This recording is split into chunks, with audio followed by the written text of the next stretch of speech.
আসসালামু আলাইকুম রহমতুল্লাহ। সুপ্রিয় দর্শক, বাংলাদেশ ইসলামী ছাত্র শিবিরের নেতাকর্মীরা এক মাসে যতগুলো প্রোগ্রাম সেমিনার করে, অন্যান্য ছাত্র সংগঠন সেটা এক বছরেও করতে পারে না। ছাত্র শিবির নেতাকর্মীরা দেখবেন যে যখনই লড়াই সংগ্রাম বা প্রতিবাদ করা, সব সময় তারা সম্মুখ সারিতে থাকে। এরপরও দেখবেন যে রেজাল্টের দিক দিয়েও ছাত্র শিবির এগিয়ে। তো দর্শক, বাংলাদেশ ইসলামী ছাত্র শিবিরের কেন্দ্রীয় সভাপতি নুরুল ইসলাম সাদ্দাম ভাইয়ের একটা প্রোগ্রামের বক্তব্য আপনাদের শোনাবো। অসাধারণ একটা বক্তব্য। তো চলুন আমরা সেই বক্তব্যের ভিডিওটা দেখে আসি। বালাকোটটা আমাদের জন্য কেন এত গুরুত্বপূর্ণ, কেন বালাকোটের দিবসটাকে ইসলামী ছাত্র শিবিরের মতো একটা সংগঠন এত হাজারো দিবস থাকতে এটাকে আলাদা স্পেশাল বছরের পর বছর, প্রায় বলা চলে অর্ধ শতাব্দী ধরে এই দিবসটাকে স্পেশালি পালন করে, আলোচনা সভা করে, দোয়া মাহফিলের আয়োজন করা হয়, শহীদানে বালাকাটের কথা স্মরণ করা হয়। এটা আমাদের একটু বোঝা দরকার এবং সেই বোঝানোর কথাগুলোই বলার জন্য এখানে আপনাদের সামনে আসা হয়েছে। বালাকোট এটা একটা চেতনার নাম, যে চেতনা ইসলামী আন্দোলনের কর্মীদের সম্মুখপানে অগ্রসর হওয়ার পথ নির্দেশক, যা আমাদেরকে কিভাবে ইসলামী আন্দোলনকে ধারণ করতে হবে, একামতে দিনকে ধারণ করতে হবে, সেই প্রেরণাটা বালাকোট আমাদেরকে শিক্ষাদান করে। এই যে উপমহাদেশের কথা আপনারা জানেন, যেটা ভেঙে চুরে এখন অনেকগুলা দেশে পরিণত হয়েছে, পাকিস্তান, ইন্ডিয়া, শ্রীলঙ্কা, মিয়ানমারের একটা অংশ, বা আমাদের বাংলাদেশ, এই জায়গাগুলো একটা সময় তো একসাথে ছিল এবং এই অঞ্চলের উত্থান পতনের অনেক গৌরবোজ্জ্বল ইতিহাসও আছে। এই বাংলা অথবা ভারতবর্ষের প্রাচীন শাসকদের ইতিহাসগুলো ঘাটাঘাটি করলে দেখা যায় যে এই অঞ্চলের একটা নেচার হচ্ছে সবসময় স্বাধীন চেতা, এবং স্বাধীন নবাব, স্বাধীন সুলতান অথবা স্বাধীন সম্রাটরা এই অঞ্চলগুলো শাসন করেছে। বারবার তাদেরকে পরাভূত করা হয়েছে, বছরের পর বছর, যুগের পর যুগ তারা আবার নেতৃত্ব দিয়েছে। একটা জাতি গত হয়েছে আর একটা জাতি প্রতিস্থাপিত হয়েছে। একটা জাতি এখানে নষ্ট হয়েছে, ধ্বংস হয়েছে তার কৃতকর্মের কারণে। আবার তাদেরকে এখানে প্রতিস্থাপিত যাদেরকে করা হয়েছে তাদেরকে প্রতিস্থাপন করা হয়েছে কারণ তাদের দৃঢ়তা, তাদের শক্তিমত্তা, শৌর্যবীর্য, লক্ষ্যের প্রতি অনড় মনোবল, এই জিনিসগুলোই তাদেরকে এই জায়গায় ক্ষমতাসীন করেছে। এজন্য এই ভারতবর্ষের বা উপমহাদেশের ইতিহাসগুলো আমাদেরকে জানা দরকার, কারণ ইথনিক্যাল বিষয়গুলো কিভাবে ঘটছে, কিভাবে পরিবর্তন হচ্ছে, এগুলো আমাদের পরিকল্পনা প্রণয়নের ক্ষেত্রে, চিন্তার ক্ষেত্রে সবসময় নতুন মাত্রা যুক্ত করে। 1338 সালের পর থেকে 200 বছর এই বাংলা প্রায় স্বাধীন সুলতানি আমল, এরপরে মোগলদের শাসন, এবার আফগান শাসন এখানে চলছে, আবার মোগলদের শাসন শুরু হয়েছে, এরপরে স্বাধীন নবাবরা আসছে, এরপরে আবার ব্রিটিশরা আসছে এই অঞ্চলে। 1800 শতাব্দীর একেবারে শেষ দিকে মোগলদের ক্ষমতাও আস্তে আস্তে আস্তে আস্তে সংকীর্ণ হতে থাকে। 1780, 85, 88 এরকম সালের দিকে তখন তারা দুর্বল হতে থাকে, আর আফগান দুররানি শাসন তখন সেটাও দুর্বল হতে থাকে। তখন টোটাল দুর্বলতার সুযোগে উত্তর ভারতের এই বিশাল অঞ্চল, পাঞ্জাব, পেশোয়ার, এই অঞ্চলগুলো দখল করে নেয় মানে শিখ রাজারা। রঞ্জিত সিং এর নেতৃত্বে মহারাজা, শিখ বংশের মহারাজার নাম হচ্ছে রঞ্জিত সিং, তিনি এটাকে দখল করে নেন এবং মুসলিম অধ্যুষিত যে অঞ্চলটা, সেই অঞ্চলটা দখল করে নেয়ার পরে মুসলমানদের উপরে দমন, নিপীড়ন, নির্যাতন এগুলো চালানো শুরু করে। তিনি এই যে দখল করার পরে মুসলমানদের দাড়ি রাখার উপরে করারোপ করে, পোশাকের উপরে করারোপ করা শুরু করে, বিধিনিষেধ দেয়া শুরু করে। শুধু তাই না, এখানে মুসলমানদের জাকাত দেওয়ার ক্ষেত্রেও সমস্যা, জুমার নামাজ পড়ার ক্ষেত্রে সমস্যা, কোরবানি দেওয়ার ক্ষেত্রেও সমস্যা। এখন পশ্চিমবঙ্গে হয়েছে না, এই যে জিতছে ও বলছে কোরবানিও করতে দেবে না মুসলমানদের। আর মুসলমান কিভাবে ভারতবর্ষে থাকে সেটাও সে দেখে নেবে। বাংলায় ফ্যাসিবাদী হাসিনারে আমাদের উপরে আবার নাকি তারায় ঢুকাই দিবে, এখানে সসম্মানে আমাদের রিসিভ করতে হবে, ওর মামা বাড়ির আবদার মনে করছে ও। বাংলায় আসুক, তারপরে দেখা যাবে। ওরকম বুক ফুলায় কথাবার্তা ওই জায়গায় বসেই বলা যায়। বাংলা কিভাবে চলবে সেটা বাংলা ডিসিশন নেবে। আজীবনই বাংলা স্বাধীন ছিল, যারা পরাধীন করতে আসছে তাদেরকে পিছনের দরজা থেকে বারবার পালাইতে হয়েছে। শত হাজার বছরের ইতিহাস পড়ে দেখবেন বাংলা সবসময় স্বাধীন চেতা, সাময়িক পরাধীন হইলেও আবার চেতনা জাগ্রত হইলে জীবন দিয়ে স্বাধীনতা লাভ করতে সক্ষম হয়েছে। এই অঞ্চলে যখন তারা শিখ রাজারা দখল করে নিল, মুসলিম সালতানাত আস্তে আস্তে ক্ষয়িষ্ণু হলো, ভারতবর্ষে ইতিমধ্যে ব্রিটিশদের আগমন ঘটা শুরু করলো এবং বাংলায়ও তারা 1757 সালের পর থেকে একের পর এক বাংলাও দখল করে নিল।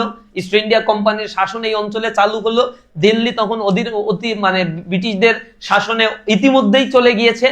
আবার ওই অঞ্চলটা উত্তর ভারতের যে মুসলিম অধ্যুষিত এলাকাগুলো যেটা ওই পাকিস্তানের মধ্যে এখন পড়েছে, সেই অঞ্চলটাও চলে গেল শিখ রাজাদের দখলে। ব্রিটিশরা তখন দখল করতে পারে না এই অঞ্চলটা শিখদের দখলে, আর শিখরা ছিল হিন্দু, মুসলমানদের উপরে এই দমন নিপীড়ন ধর্মীয় অনুশাসনে বাধা সৃষ্টি করলো। তখন ওইখানের খানরা, ওইখানে যারা গোত্রপতি ছিল মুসলমানদের, তারা দেখলো যে আমাদের আকিদা তাহজিব তামাদ্দুন সব শেষ হয়ে যাচ্ছে, আর মারামারি আন্তকন্দল কাটাকাটি ফতোয়াবাজি এগুলো না কইরা এখন চলো মুক্তির দিশাগুনি সব একসাথে হই। আমাদের ওই মানহাজগত বিতর্ক, ইখতিলাফ, এই চর্চা, নারী তালাকের ফতোয়া, এইগুলা আর খোঁজাখুঁজি করে লাভ নাই। ওই খোঁজাখুঁজি করতে গিয়ে আফগান শাসন দুর্বল হয়েছে, ওইগুলা খোঁজাখুঁজি করতে গিয়ে মোগলদের অবস্থা খারাপ হয়ে গিয়েছে, মুসলমানরা একে অপরকে হত্যা করছে, এক জাতি আরেক জাতিকে কাটাকাটি করছে। সুতরাং নিয়ামত আমাদের কাছ থেকে উঠে গিয়েছে। আল্লাহ কোরআনে বলছেন না, কাম তারাকু মিনাল জান্নাতি ওয়া উয়ুন ওয়া দুরুই ওয়া মাকামিন কারীম ওয়া নি'মাতিন কানু ফিহা ফাকিহিন। কত বাগ বাগিচা, সুন্দর ফুলের বাগান তোমাদেরকে দান করা হয়েছিল, কত নিয়ামত তোমাদেরকে দেয়া হয়েছিল, যে নিয়ামতের মধ্যে তোমরা ডুবেছিলে। কিন্তু তোমরা যখন এই নিয়ামতের শুকরিয়া আদায় করলে না, তখন তোমাদের উপরে একটা জাতিকে আমি চাপিয়ে দিলাম। এই জাতি যখন তোমাদেরকে মারলো, তোমাদেরকে বিতাড়িত করলো, তখন তোমাদের এই কান্না, বোবা কান্না, আর্তনাদ দেখে ফামা বাকাস আলাইহিমুস সামাউ ওয়াল আরদ, সামাওয়াত ওয়াল আরদ, আসমানও তোমাদের জন্য কাঁদে নাই, জমিনও তোমাদের জন্য কাঁদে নাই, ওমা কানু মুনজিরিন, তারা শুধু তাকিয়ে তাকিয়ে দেখেছে একটা জাতিকে কিভাবে ধ্বংস করে দেওয়া হয়। একই অবস্থা তখন শুরু হয়েছে। তখন সেই জায়গায় মুসলমানরা সহযোগিতার জন্য দিল্লির প্রখ্যাত বিপ্লবী আলেম, যিনি একামতে দিনের চেতনা লালন করতেন, সেই সৈয়দ আহমদ ব্রেলভি, তার কাছে শরণাপন্ন হলেন যে আমরা তো মুসলিম অধ্যুষিত এই এলাকায় আসি, এখানে তো শিখরা দখল করে নিয়েছে, আমাদেরকে আপনি বাঁচান। মোটামুটি এই একেবারে স্যারেন্ডার করার জন্য তার কাছে গিয়ে হাজির হলো। তখন সৈয়দ আহমদ ব্রেলভির ভিতরেও একটা চিন্তা জাগ্রত হলো যে এই অঞ্চল তো ব্রিটিশরা দখল করে নিয়ে গেছে, ব্রিটিশদের করাল গ্রাস থেকে এই অঞ্চলের হিন্দু অধ্যুষিত এলাকায় মানুষকে নিয়ে আন্দোলন করাটা খুব ডিফিকাল্ট। ইতিমধ্যেই মজনু শাহের আন্দোলন, ফকির সন্ন্যাসী বিদ্রোহ, এটার মাধ্যমে যতটুকু অগ্রসর হয়েছে তাতে চরম দমন নিপীড়ন করা হয়েছে, এবং হিন্দুরা ইনফরমেশন দিয়ে দেয় কোনোভাবেই মুসলমানদের সহযোগিতা করা হচ্ছে না। এই জায়গা থেকে আমাদের একটা মুসলিম ভূখণ্ডে আগে যেতে হবে, সেখানে খেলাফত কায়েম করব, সেখানে শরিয়ত কায়েম হবে। এরপরে আস্তে আস্তে আস্তে আস্তে আবার মুসলিম যেখানে পরাধীন হয়েছে, যেখানে মানুষ জুলুমের শিকার হয়েছে, তাদেরকে ওইখান থেকে আমরা উদ্ধার করব। তখন তিনি চিন্তা ভাবনা করলেন এবং পরিকল্পনা সাজানোর চেষ্টা করলেন। সৈয়দ আহমদ ব্রেলভি তিনি চিন্তা করলেন যে আমি ওই অঞ্চলটা যাব, যেটা আমরা আজকে আলোচনা করছি বালাকটের প্রান্তর। বালাকটের এই জায়গাটা মূলত এখন বর্তমানে হচ্ছে পাকিস্তানের একটা প্রদেশ, যেটাকে খাইবার পাখতুনখোয়া বলে। এই খাইবার পাখতুনখোয়ার মেন শেহরা নামে একটা জেলা আছে, সেখানের কাগান নামে একটা উপজেলা আছে, তার একটা গিরিপথের জায়গায় একটা শহর, ছোট্ট একটা সবুজ শহরের নাম হচ্ছে এই বালাকট। এই বালাকটের এই আশেপাশে পাহাড় বিস্তৃত, সবুজ পাহাড়ে ঘেরা, সুনয়না, চমৎকার দেখতে, চমৎকার একটা আবহ সেই জায়গায় মুসলমানদের বসবাস ছিল। সেই জায়গায় তিনি হিজরত করার জন্য চিন্তা ভাবনা করেছেন। তার আগে তিনি 1821 সালে হজে গিয়েছিলেন। 1821 সালে তিনি প্রায় 400 ভক্ত নিয়ে হজে গিয়ে সেখানে মুসলমানদের সাথে নানাভাবে সংযুক্ত হন। বাংলাদেশের শহীদ তিতুমীর, হাজী শরীয়তুল্লাহর এমতো মানুষদের সাথেও তার তখন দেখা হয় ওইখানে।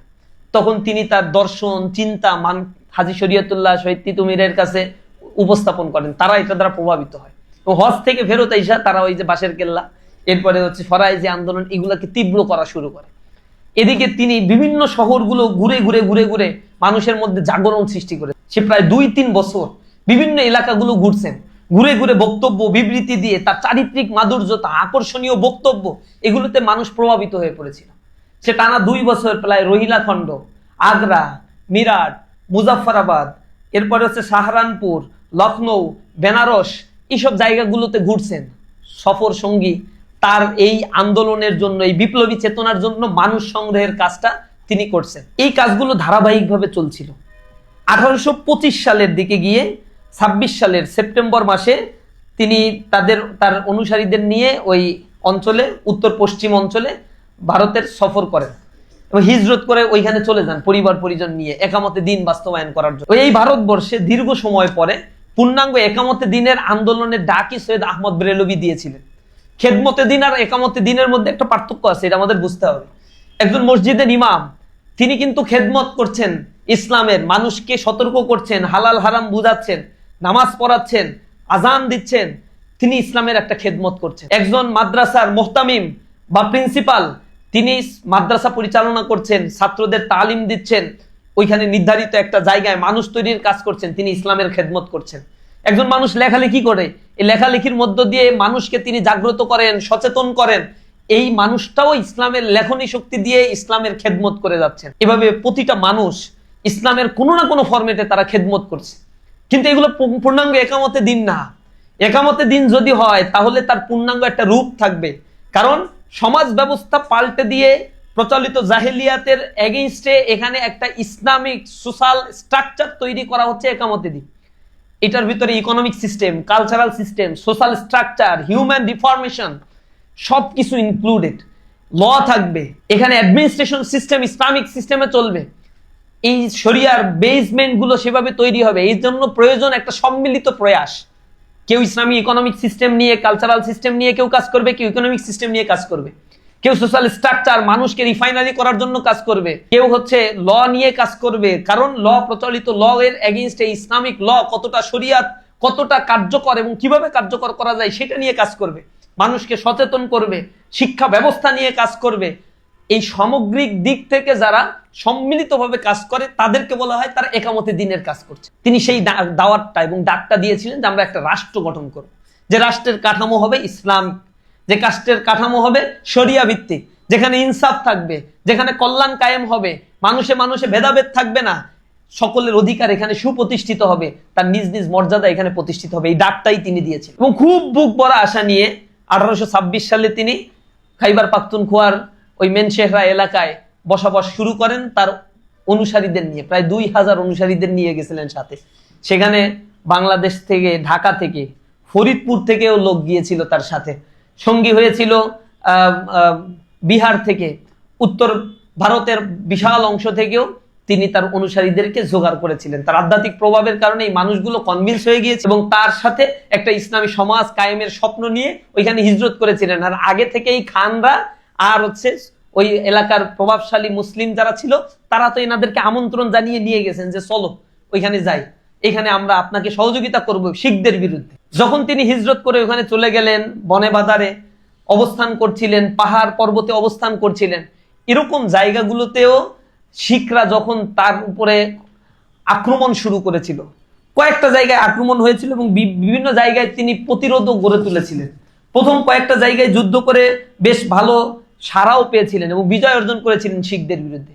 শিখরা যখন বুঝলো যে একে হারাতে গেলে আমার অন্য রাস্তা ধরতে হবে, তখন শিখরা কি করলো, ওই খানদের মধ্যে যারা বেঈমানি করে, কিছু আছে টাকা দিয়ে কেনা যায়, কিছু মুসলমান, এই মুসলমানদেরকে একটা এলিট ক্লাসের একটা অংশকে ডেকে নিয়ে টাকা দিয়ে কেনা শুরু করে দিল এবং সিটিং করে মোটামুটি প্রতিটা জায়গায় জায়গায় জায়গায় জায়গায় মুসলমানদের একটা অংশকে তারা কিনে নিল, যারা মোটামুটি ওই দরবারে বসতো, সৈয়দ আহমদ বেরেলভী, শাহ ইসমাইল শহীদের সাথে ঘনিষ্ঠ সম্পর্ক গড়ে তুলেছিল মুসলমান, তাদেরকেই হচ্ছে তারা কিনলো। সৈয়দ আহমদ বেরেলভী কিন্তু একজন মানে সেনাবাহিনীর ট্রেনিং প্রাপ্ত একজন ব্যক্তি এবং তৎকালীন সময়ের আমির খানের অধীনস্থ তিনি, ওই সময় যে টং এর নবাব ছিলেন আমির খান, তার অধীনস্থ তিনি সেনাবাহিনীতে যোগদান করেছিলেন, প্রশিক্ষণ নিয়েছিলেন এবং আমির খান হচ্ছে যুদ্ধ করত ব্রিটিশ বিরোধী আন্দোলনে, তিনি অন্যতম একজন ব্যক্তি ছিলেন। কিন্তু আমির খান পরবর্তীতে ব্রিটিশদের সাথে আতাত করেন। সৈয়দ আহমদ বেরেলভী বলছে এটা তোমার নৈতিকতার সাথে যায় না, শহীদ হয়ে যাবো প্রয়োজনে, এরপরে আতাত করবেন কেন, আমি আপনার সেনাবাহিনীতে নাই। ওই যে সৈয়দ আহমদ বেরেলভী বের হয়ে চলে আসছেন, এরপরে নিজের চেতনা চিন্তা করতেন কিভাবে এই সোসাইটিকে এই অন্যায়, অশ্লীলতা, বেহায়াপনা থেকে রক্ষা করা যায়, আল্লাহর আইনের বিরুদ্ধে যে সমাজ ব্যবস্থা পরিচালনা হচ্ছে সেটা থেকে কিভাবে তাদেরকে বাঁচানো যায়। সৈয়দ আহমদ বেরেলভীর এই আন্দোলন চলছে, শিখরা পেছনে পেছনে সব খবর পেয়ে গেছে, কোথায় গুপ্তচর লাগিয়ে, মুসলিম গুপ্তচর লাগাইছে, কোথায় আহমদ বেরেলভী থাকে, শাহ ইসমাইল শহীদ থাকে, তার প্রধান সহযোগীরা কোথায় থাকে, কোন এলাকায় কোন অবস্থানে আছে, যুদ্ধের কি প্রিপারেশন নিচ্ছে, কখন আক্রমণ করবে, সব খবর শিখদের কাছে চলে যেত। তারা প্রস্তুতি নিছে চূড়ান্ত আঘাতের জন্য। সৈয়দ আহমদ বেরেলভী যখন প্রস্তুতি নিয়েছিলেন এই 1831 সালের 6 মে শুক্রবার সকালবেলা ভোরবেলা উঠেই তারা তাঁবু গেড়েছে এবং প্রস্তুতি নিচ্ছে। শিখরা ইতিমধ্যেই এসে চারিদিক থেকে গোপনে গোপনে ঘেরাও করে ফেলছে মুসলমানদের। মাত্র 600 থেকে 700 জন মুসলমান ছিল সৈয়দ আহমদ বেরেলভির এই সেনাবাহিনীর মধ্যে, তারা প্রস্তুতি নিচ্ছেন জিহাদের জন্য। আর প্রায় 10,000 শিখ চারিদিক থেকে ঘেরাও করে ফেলেছে অস্ত্র শস্ত্রে সুসজ্জিত হয়ে মুসলমানদের। সৈয়দ আহমদ বেরেলভি জানতে পেরে শাহ ইসমাইল শহীদ আর সৈয়দ আহমদ বেরেলভি সম্মুখে সারিতে থেকে আন্দোলনের নেতৃত্ব দিচ্ছিলেন। প্রথম দিকেই তারা একের পর এক এত বেশি ক্ষিপ্রতার সাথে আক্রমণ করেছিলেন, বিভিন্ন জায়গায় শিখরা পালিয়ে চলে যাচ্ছে। 700 সেনাবাহিনীর মধ্যে 300 জন মুসলমান শহীদ হয়ে গিয়েছেন ইতিমধ্যে। আর এই 300 জন শহীদ হওয়ার জন্য শিখদের প্রায় 1000 জনকে মেরে ফেলছে, 1000 জনকে ইতিমধ্যেই জাহান্নামে পাঠাইছে।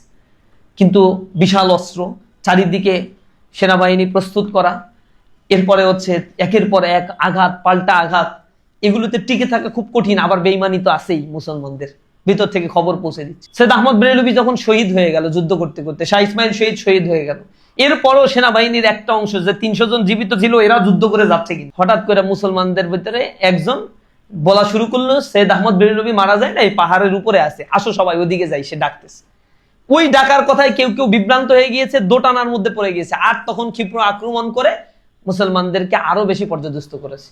বালাকটের প্রান্তরে বিশাল একটা সম্ভাবনাময়ী একটা আন্দোলনের এখানে পরিসমাপ্তি ঘটল। কিন্তু এই চেতনাটা মরে যায় নাই। এই চেতনার ধারাবাহিকতায় এই অঞ্চলে স্বাধিকার আন্দোলনে মুসলমান কিন্তু দিনের পর দিন লড়াই করে গেছে। ব্রিটিশ বিরোধী আন্দোলনে শুধুমাত্র 100 বছরে নরেন্দ্র মোদী একটা বই বের করছে, ইন্ডিয়ান গেটে, ওইখানে বিপ্লবীদের নাম খোদাই করে লেখা আছে। সেখানে 96,000 মানুষের নাম আছে, তার 62,000 নামই হচ্ছে মুসলমানদের। 100 বছরের ইতিহাসে ব্রিটিশ বিরোধী আন্দোলনে অধিকাংশই মানুষ মারা গিয়েছে যারা, তারা হচ্ছে মুসলমানরা। অথচ ভারতে মুসলমানের সংখ্যা 30% আর হিন্দুদের সংখ্যা 70%। শহীদ হওয়ার ক্ষেত্রে মুসলমান 60% অধিক, আর হিন্দুরা হচ্ছে 40%। তাহলে বিপ্লবী চেতনা নিয়ে কারা কাজ করছে? এইটা বলছি এই ব্রিটিশ শাসন শুরু হওয়ার পরে 1857 সালে সিপাহী বিপ্লবের পর থেকে, আর তার আগের 100 বছরের ইতিহাস টোটালি মুসলমানদের ইতিহাস। মুসলমানরা যুদ্ধ করেছে নিজেদের ভূখণ্ড পুনরুদ্ধারের জন্য, লড়াই করতে করতে শহীদ হয়ে গিয়েছে। এরপরও এই ভূখণ্ড ছেড়ে তারা যায় নাই, পলায়ন করে নাই। ইসলামী আন্দোলন যারা করে তাদেরকে ধীর স্থির চিত্তে আস্তে আস্তে মানুষের মনোজগতের পরিবর্তন করে আদর্শকে বুঝিয়ে এই সমাজ ব্যবস্থার একেবারে রুটটাকে আমাকে আইডেন্টিফাই করতে হবে, এবং সেখান থেকে মানুষকে তৈরি করার যে মহান লক্ষ্য নিয়ে আমরা কাজ করছি, সেই লক্ষ্য পানে তিলে তিলে আমরা পৌঁছে যাব ইনশাআল্লাহ। এটা সময়ের ব্যবধানে ছোট ছোট করে এই আন্দোলন সামনের দিকে অগ্রসর হচ্ছে। একটা সময় খুব ক্ষুদ্র পরিসরে এই সংগঠনটা, আল্লাহ রহমত দিয়েছেন, বরাকা দিয়েছেন, বাংলাদেশের প্রত্যন্ত অঞ্চলগুলোতে ইসলামী ছাত্র শিবির পৌঁছে গিয়েছে আলহামদুলিল্লাহ। এই আদর্শ গ্রহণ করছে, লক্ষ কোটি যুবক এই আন্দোলনে সামিল হয়েছে। কয়জনকে ফাঁসি দিবে এবার, কয়জনকে দেশান্তরিত করবে, কয়জনকে মেরে ফেলবে? সম্ভব না। একটা রক্তের বিনিময়ে হাজারো রক্ত তৈরি হয়ে যায়, এক মীর কাসেম আলীর বিনিময়ে হাজারো মীর কাসেম আলীর জন্ম হয়ে যায়। এই আন্দোলনকে কেউ থামায় রাখতে পারবে না। আমাদের এই যাত্রা অপ্রতিরোধ্য, কারণ আমরা নিজেদের আখের গোছানোর জন্য, নিজেদের সন্তুষ্টি অর্জনের জন্য, 2 পয়সা ইনকামের জন্য আমরা এই আন্দোলনটা করি না। এজন্য দায়িত্বশীল ভাইদেরকে এইগুলো বুঝতে হবে। বালাকোটের যে চেতনা নিয়ে সৈয়দ আহমদ বেরেলভি সেখানে গিয়েছিলেন, নিজের কোনো খায়েশ ছিল সেইখানে? অনেক টাকা পাওয়ার ইচ্ছা ছিল? তাহলে তো দিল্লিতে থাইকা কোনোভাবে মিউচুয়াল করে ভালোই ছিলেন তিনি। রায়বরেলি শহরে বিশাল রাজপ্রাসাদেই থাকতে পারতেন তিনি। সেইগুলো ছেড়ে দিয়ে চলে গিয়েছেন একামতে দ্বীনের আন্দোলনকে প্রতিষ্ঠা করার জন্য। আমাদেরকেও সেই চেতনা জাগ্রত করতে হবে। আমরা তাদের উত্তরসূরি, শাহ ইসমাইল শহীদের উত্তরসূরি আমরা নূর উদ্দিন জেঙ্কি, সালাউদ্দিন আইয়ুবী, সুলতান মোহাম্মদ ফাতিরের উত্তরসূরি, যে মানুষগুলো আজীবন স্বপ্ন দেখেছে জীবন দিয়ে হলেও কালিমার পতাকাকে বুলন্দ করা, যে মানুষগুলো স্বপ্ন দেখতে একটা সুনিপুণ একটা সমাজ ব্যবস্থা গড়ে তোলার, সাম্য প্রতিষ্ঠা করা, আল্লাহ রাব্বুল আলামিনের আইন এই সমাজে বাস্তবায়ন করা। এই স্বপ্নগুলো আমাদেরকেও লালন করতে হবে। এই স্বপ্ন লালন করার জন্য ওয়ার্ড উপশাখাগুলোতে আমাদের দায়িত্ব যাদের রয়েছে, ময়দানে বিচরণ করতে হবে, যেতে হবে মানুষের কাছে। আমাদের দর্শনগুলো মানুষকে বুঝাতে হবে কিভাবে আমরা সমাজকে পাল্টাতে চাই, সমাজের প্রবলেমগুলো কি, সেই প্রবলেম কিভাবে ইসলাম সলিউশন করে দেয়, মানবতার মুক্তি একমাত্র ইসলামের মধ্যেই সম্ভব। এগুলো ওয়ার্ড সভাপতি দায়িত্বশীলদেরকে এটা বুঝানো, মানে নিজেরা বুঝতে হবে, মানুষকে বুঝানোর জন্য চেষ্টা করতে হবে, সবসময় অ্যাক্টিভ থাকতে হবে, সচালিত হতে হবে। আমার চরিত্র, আমার মাধুর্য যেন সবসময়ের জন্য ঠিক থাকে। ময়দানে আমি চলি, আমি কথা বলি, আমি হাঁটি, এই জিনিসগুলো মানুষ ফলো করে। আমার কথা ফলো করে, আমার রেজাল্টটা ফলো করে, আমার কথার স্টাইল, আমার চলন বলন, আমি নামাজে কখন আসি, কিভাবে নামাজ শেষে চলে যাই, কোথায় কতটুকু ওয়েট করছি, কিভাবে মানুষকে দেখে সালাম বিনিময় করছি, এগুলোর বড় একটা আবেদন আছে আমাদের সোসাইটি। আল্লাহ রাব্বুল আলামিন আমাদেরকে সবাইকে কবুল করুন। বালাকটের শহীদদের জন্য আল্লাহর কাছে দোয়া করি, শহীদানে বালাকট সহ আরো যারা সেদিন বালাকটের প্রান্তরে 300-র অধিক মানুষ শাহাদাত বরণ করেছে, আল্লাহ রাব্বুল আলামিন সকলকে যেন জান্নাতের মেহমান হিসেবে কবুল করেন। সুপ্রিয় দর্শক, আপনারা শিবিরের কেন্দ্রীয় সভাপতি নুরুল ইসলাম সাদ্দাম ভাইয়ের বক্তব্যের ভিডিওটা দেখলেন, তো তার কথাগুলো আপনাদের কাছে কেমন লেগেছে? যদি ভালো লাগে ভিডিওটা শেয়ার করবেন। সকলকে ধন্যবাদ। আসসালামু আলাইকুম ওয়া রাহমাতুল্লাহ।